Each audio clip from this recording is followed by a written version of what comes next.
सदगुरु कबीर साहेब की जय, सदगुरु अभिलाष साहेब की जय, संत समाज की जय, भक्त समाज की जय, भक्तिमती माताओं की जय।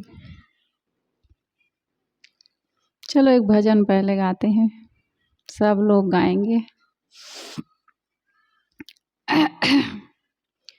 परम पूज्य सदगुरुदेव जी, बुद्ध मंगल में संत समाज, आप सबके समक्ष एक भजन प्रस्तुत है, सब लोग गाएंगे पीछे पीछे।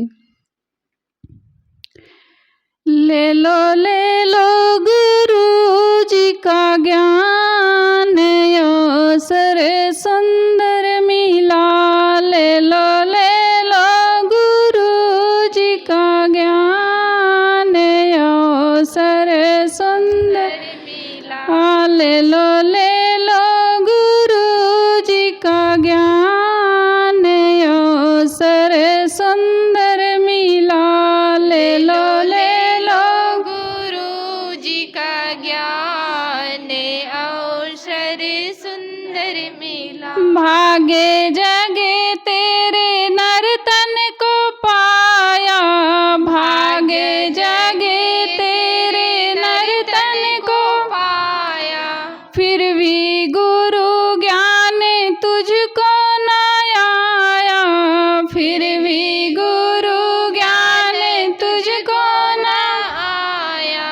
भागे जगे तेरे नर्तन को पाया, भागे जगे तेरे नर्तन को पाया।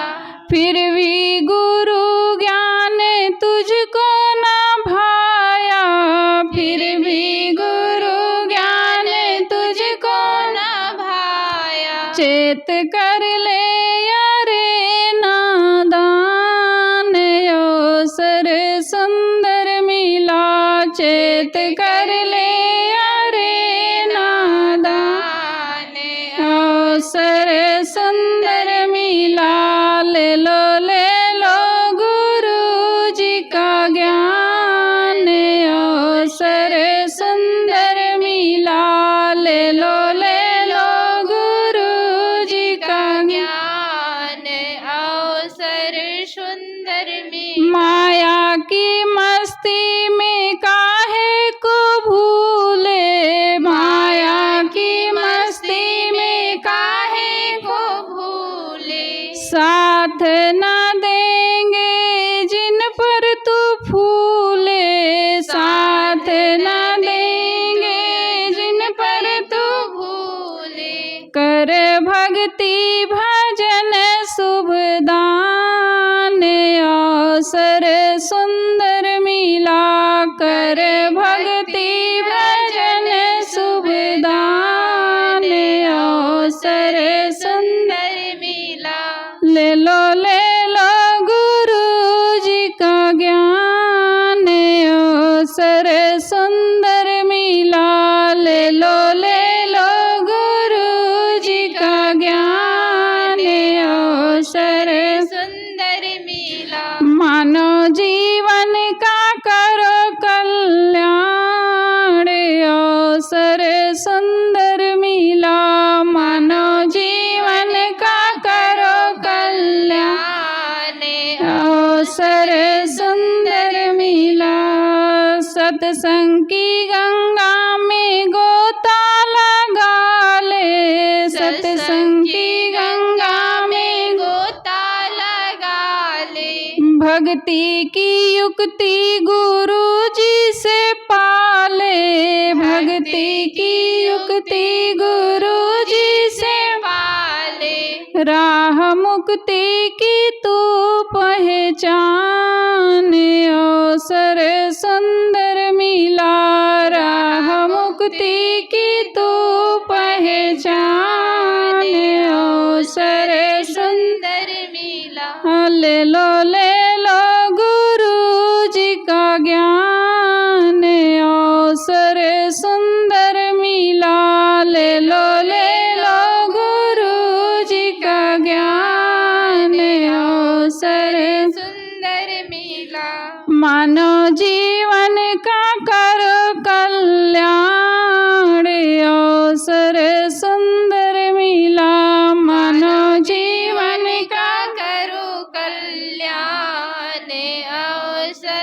सुंदर मिला। गुरु दरबार में आजा प्यारे, गुरु दरबार में आजा प्यारे। मिट जाएंगे जग दुख सारे, मिट जाएंगे जग दुख सारे।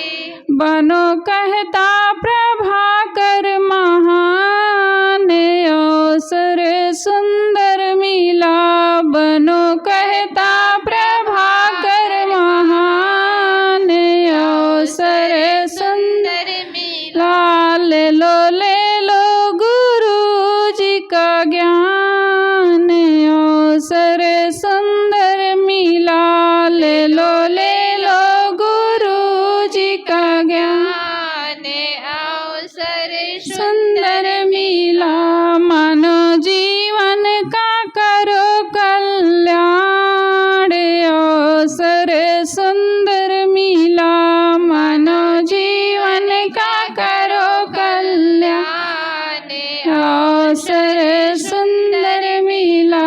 मानो जीवन का करो कल्याण, अवसर सुंदर मिला। मानव जीवन का करो कल्याण, अवसर सुंदर मिला। मानव जीवन का अवसर, कौन सा सुंदर अवसर मिला है? मानव जीवन ही हमें सुंदर अवसर मिला हुआ है, और इसमें अपने कल्याण का काम कर ले कोई, ते सबसे बड़ी उसकी सौभाग्य है। यही मनुष्य जीवन की विशेषता है। जब तक हमारे जीवन में सद्गुण नहीं आया, भक्ति नहीं आई, परोपकार की भावना नहीं आई, तो मानव जीवन पाना व्यर्थ है। अभी हम लोग बहुत सुंदर एक कहानी के माध्यम से सुन रहे थे ममता जी से कि भक्ति कैसे आदमी को झुका देती है। संत जी परीक्षा ले रहे थे अपने भक्तों की कि क्या मैं जो ज्ञान देता हूँ, शिक्षा देता हूँ, उसको हमारे भक्तजन अपनाते हैं जीवन में कि नहीं अपनाते हैं। अगर सचमुच में कोई भक्ति करेगा तो उसके पास जरूर गुरु का ज्ञान समाएगा और उनके ज्ञान के अनुसार वो जीवन जिएगा। दिखावा की भक्ति से कुछ नहीं होता है। सचमुच में अगर जब भक्ति करता है आदमी तो उसके भीतर गुरु का ज्ञान आ जाता है और वो गुरु ज्ञान के सहारे अपने जीवन को महान बना लेता है। संत जी को भोजन करवाने वाला उस गांव में कोई नहीं था। क्यों? क्योंकि कोई एक करोड़ यज्ञ किया ही नहीं था। लेकिन एक भक्ति करने वाली सामान्य घर की बेटी, उसके पास भक्ति के सहारे कितना बड़ा ज्ञान था कि उसने संत जी को झुका लिया, यानी कि अपने भक्ति के सहारे उनको भोजन करा सकी। अगर भक्ति नहीं होती तो उनको कोई भोजन नहीं करा सकता था। लोग भक्ति की कीमत को समझते नहीं हैं, उसके महत्व को समझते नहीं हैं और ऐसे ही अपने जीवन को व्यर्थ गंवा देते हैं। समाप्त हो जाता है जीवन। इतना सुंदर जीवन मिला, मानव जीवन, जिसको पा करके हम इसमें बहुत एक बड़ा काम कर सकते हैं, कल्याण का काम, मोक्ष का काम। लेकिन इस महान शरीर को पा करके हम दीनहीन बने रहते हैं, तुच्छ बने रहते हैं। क्यों? क्योंकि भक्ति नहीं है, हमारे पास गुरु का ज्ञान नहीं है। मनुष्य जीवन मिला और ऐसे ही व्यर्थ चला गया। हमारे संत जन बोल रही थी ममता, मुझे एक कहानी और याद आ रही थी कि कहानी कहते हैं हमारे संत लोग, बुढ़िया मर गई बचपन में। कैसे बुढ़िया बचपन में मर गई यशवंत भैया? एक बुढ़िया थी जो बचपन में मर गई। कैसे मर गई बचपन में वो? यही है भक्ति का फल। हाँ,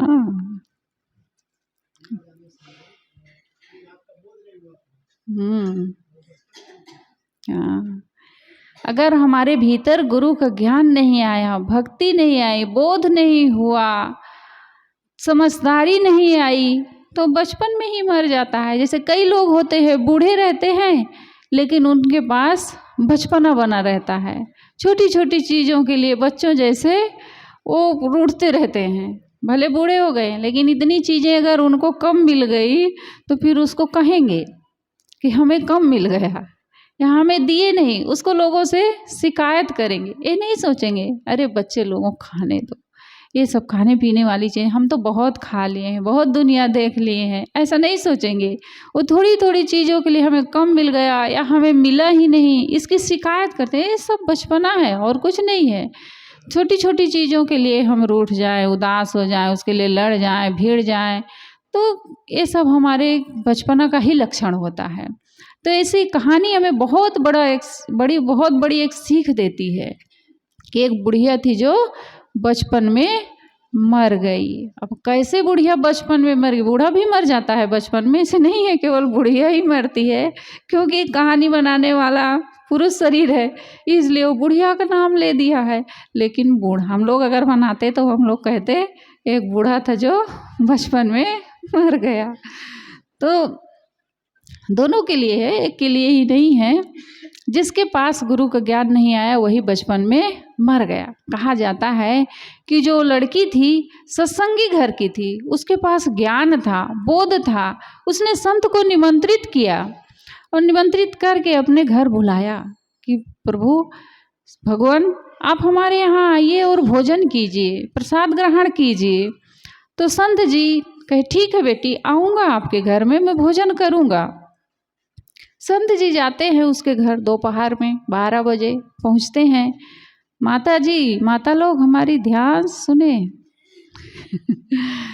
तो संत दोपहर के 12 बजे पहुँचते हैं घर में।